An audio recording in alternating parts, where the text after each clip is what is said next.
we have Mike, so whoever ready, go ahead, first question. Casey, sorry, hand up. Matt, it really seemed like in the second half the run was kind of stopped by Ethan Morton coming in and having a good impact against Galloway. How'd your defense respond to that second half after they came out? Yeah, we were getting pretty good shots, and they weren't going down to start the second half. Their shots were, so obviously they made a quick, they closed the gap that median timeout by around 10 points. And when we subbed right there, I thought defensively, I thought Cam did some good things, and I thought Ethan did some good things, and they were able to push that lead back. I think that's what we talk about with those guys is like, what's the score when you come in versus the score when you sub back out. So, it takes everybody, and those guys have done a really good job defensively for us, Cam and Ethan. And we started Mason to start the second half just from an offensive spacing purpose, and he played really well in the first half.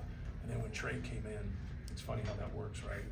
Trey played really well when he subbed back in for Mason, did a lot of really good things. So just proud of our guys, total team effort. Matt, you know how these rivalry games can go. What does it say about your guys coming in here, hostile environment, and getting out of their way? Yeah, we've had a lot of great wins, but a lot of great neutral court wins, and that's really helped our resume. But we haven't, outside of winning at Maryland, we haven't really played that well on the road. True road games is just our fourth game. So we needed a game like this. We needed to play better, we needed to shoot better, but we also needed to give ourselves a chance and not turn the ball over. I thought, you look at the box score, we gave ourselves a chance.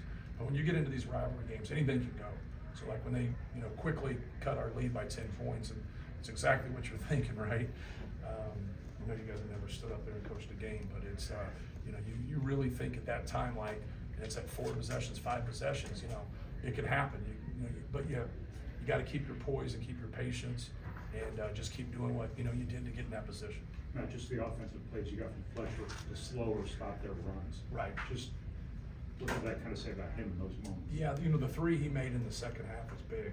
When they were making that run, and I think he pushed it back to 14, and it was at 11. But he just had timely shots. It was very, very steady for us.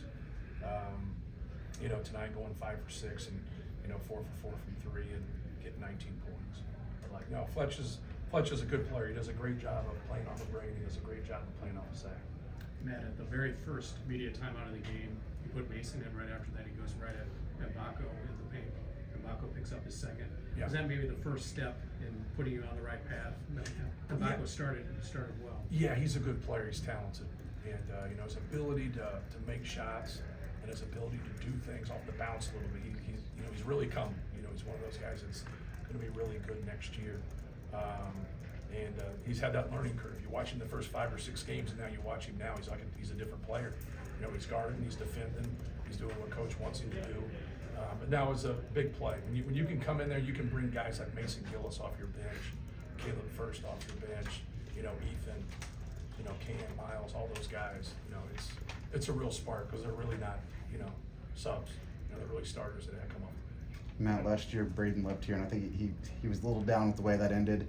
Tonight his shot's not going down, but he did a lot of other things to help you guys win the game. And I think that kind of shows the maturity of this kid, right? Yeah, Braden's a good player. He's competitive. He's got poise. Sees the floor. Takes to coaching. Understands like what they're trying to do, what they're trying to take away. Has a good feel for where Zach is and what Zach's trying to do. You got to give him time. Sometimes to get back in there, depending on how they're guarding it. But no, outside of just his finishes, we just got to do a better job of working with him on some of his speed dribble finishes because he's good. He's good at that. And tonight it just didn't fall for him. But he was in control of the game. He had the ball in his hands more than anybody on that court, and he was definitely in control. And I'm sure Zach probably took a different kind of person. What more can you say about him? What is almost certain his last trip here? Play the way he did. Oh, he's a good player. He didn't shoot a great percentage. It's a really good game for him. We kept him in there a long time. He didn't get very many breaks. He played 36 minutes. I thought when he got fatigued, he missed a couple, but I also thought he got fatigued. And he made a couple. He kept going out where, kept holding him accountable. But Zach's the best. There's no way around it. He rebounds the basketball. He causes a lot of attention. You see when he goes one-on-one, he's going to draw some fouls. He's going to score the basketball. He accumulates a lot of rebounds. He's a real tough cover. Ware and Purdue finished pretty far below their season scoring numbers. Just what did it take defensively to kind of limit those guys? Yeah, Renew was the guy for us. We thought, you know, he was the one. You know, we gave him a lot of attention. So when he dribbled and when he was extended, you know, we put another guy there. We went at him, tried to double him. We got in a couple rotations and got burned that way. But he's so good when he gets to his right shoulder and gets to the middle, whether he's driving it or he's posting. So you gotta keep him off the glass. He had 2 offensive rebounds. But you know, he's a good player. That combination, you know, is, you know, Ware's ability to stretch the defense. You know, for us, that puts us in a bind a little bit. You know, anytime that people can stretch us out. But Zach's gotten so much better in ball screen defense and switching and guarding people and doing different things. But we had Ware in USA basketball. You know, he's a talent. But I you know, obviously, I always say the adjustment to go against Zach, it takes a game. You know, it takes a game just to kind of feel your way through it. It's like playing a good pressing team, and you press in practice, and you're not a pressing team.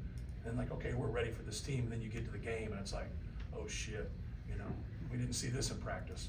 Like, you didn't see in that practice. You know, and so that's difficult to see someone that can move at 7'4", 300, size 20s, that plays hard every single play. You know, you know, who the hell's diving up 18 at 7'4", 300? Like, it just kind of shows you who he is. You mentioned earlier the importance of doing well on a road game coming in. What do you find out about a team when they do that? What do you find out? You know, just the resolve, like that isn't easy. Like that's an unbelievable environment. Like the fans here are amazing, man. They come out, they support their team. You know, they've been spoiled through the years. And I mean, they've had some great teams here. A lot of tradition here, but like to be able to come in here to be up 22 at half is a huge statement for our team. Like just the confidence, and because we've come back-to-back years, and you know, the first half been terrible. But I think a lot of that has to do with the fans and the players of Indiana. They made us play that way. And tonight, you know, we didn't. And like, but we did it in this Hornets nest, which is a big compliment to our team. You mentioned Mason. How pleased were you with the minutes you got from Caleb and Ethan as well? Yeah, you know, Ethan played well. Ethan came in and defended. It's some really good things, made good decisions. You know, Caleb had some really good minutes in the first half. We stayed with Zach a little bit more in the second half, so that shortened it for him. I thought Mason had a really good first half. You know, he really helped us in that first half. You look at his plus minus. Then at the start of the second half, we just felt like we had to get somebody more physical on Renew after we had that struggle the first 5-6 minutes, and I thought Trey Kaufman did a really good job.